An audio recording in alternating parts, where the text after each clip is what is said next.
Certainly a mess across Connecticut.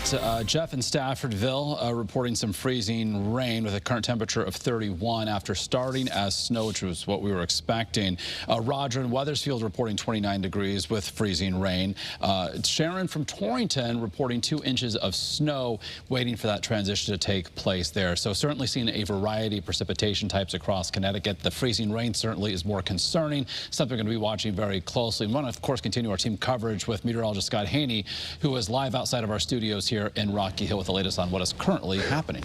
Mark, let me tell you something. It is a mess out here. I want to show you. I just put this ladder out a couple of minutes ago, and already it's got a little bit of an icy coating on it, literally just minutes ago. And on the grassy surfaces, everything is a sheet of ice. Each blade of grass has ice on it. So that's what's falling down here. It's freezing rain. And Mark did a little bit of an explainer earlier, telling us what freezing rain is. Doesn't have an opportunity to turn into a sleep pellet. It hits the ground as a liquid drop and it freezes on contact. That is the worst case scenario, I think. Traveling is very difficult. I just talked to John Zen, who owns the Zen Tree Farm in South Windsor. He says they closed out of an abundance of caution today. Obviously one of the biggest times of the year for that tree farm and all the tree farms throughout the state of Connecticut. But in terms of liability, he just didn't want to take the chance. He's got freezing rain there. He's got Manchester, where he's working from.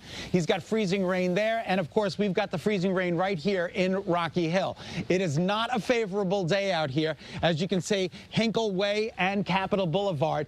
The roads are very dicey. People are moving very slowly. And I just want to give you a little bit of advice from John. It says, leave early, drive responsibly, get home safe, and hug your children. That's the best you can do today. I'll be live coming up in the Wax. We'll take another look at what's happening in Rocky Hill. But Mark, in the meantime, we'll send it back to you.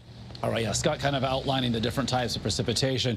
In order to have snow from the cloud to the ground, we need temperatures sub-freezing. We're getting some milder air moving in aloft. That means the snow melts into rain. If it has time to refreeze by reaching the surface, that is what we, of course, call sleet. If it doesn't have time to refreeze, but freezes on contact, that is freezing rain. So the colder air is more shallow near the surface, and that is a concern for this afternoon over the next several hours. It's in this swath of purple where we're seeing that icy mix, and this line is going to slowly lift northward as we head through the next couple of hours. So take you a little bit closer inspection here, town by town.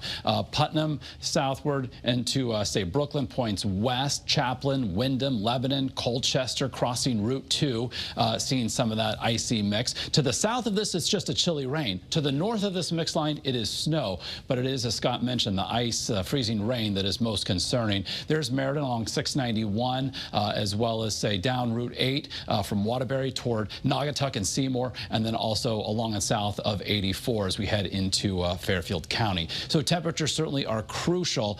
At the surface along the shoreline, we're in the mid-30s, above freezing. Inland, we've got temperatures still in the mid and upper 20s. So a check of Torrington. We've got snow as we check in there. The Falcon viewing the snowflakes with us. From Waterbury, 32 degrees.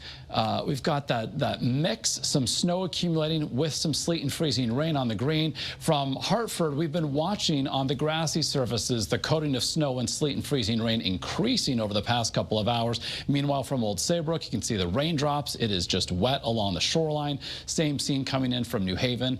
Visibility, where we see some of the snow that is coming down at a bit of a decent rate. Windsor Locks back across Litchfield County down to 2 miles or less, down to 3/4 mile visibility, in fact, right now at Bradley Airport. So you can see that mix line trying to work farther north, all as warmer air tries to move in as this area of low pressure is going to be developing, doing more so, creating the southeasterly wind, bringing in that milder air here across Connecticut. It's over the northwestern hills where we're going to likely see the most snow, but that may not be the bigger story if we end up having a prolonged period of freezing rain this afternoon. By 8 o'clock tonight, the rain begins winding down. Could flip back over to a little snow before all is said and done as some chillier air arrives. Tomorrow, a dry and bright day for our Wednesday. Then on Thursday, here comes an Arctic cold front with the passage. It doesn't have a whole lot of moisture to work with, but can't rule out a couple of isolated snow showers on Thursday afternoon. Behind this, we're talking about the coldest air so far of the season arriving. So for the snow that we're expecting today, 2 to 5 inches, locally higher amounts, very elevation dependent. We've got that coating to an inch or two on either side of the 84 corridor. Could be, again, a bit of an icy mix. Snow, something we're running a deficit on so far for the season. Nearly 2.5 inches behind for the Hartford area, an inch behind for Bridgeport. Both of those locations may not see much in the way of measurable snow. It's over the hills again of the northwestern part of our state that we'll see the most. Temps this afternoon only top out near freezing in the northwest hills. Elsewhere inland, mid-30s. We could pop in the low 40s along the shoreline on our first alert 7-day forecast. Bright, dry tomorrow. Still cool for this time of year. Mid-30s. Snow shower possible Thursday. Friday, a first alert weather day because of the cold air. Temperatures only peak in the 20s inland, low 30s at the shoreline. The coldest air in over 9 months. The upcoming weekend, that chance for a rain or snow shower on Saturday looking pretty slim at this point. Otherwise dry both days. And then another shot of cold air arrives by early next week.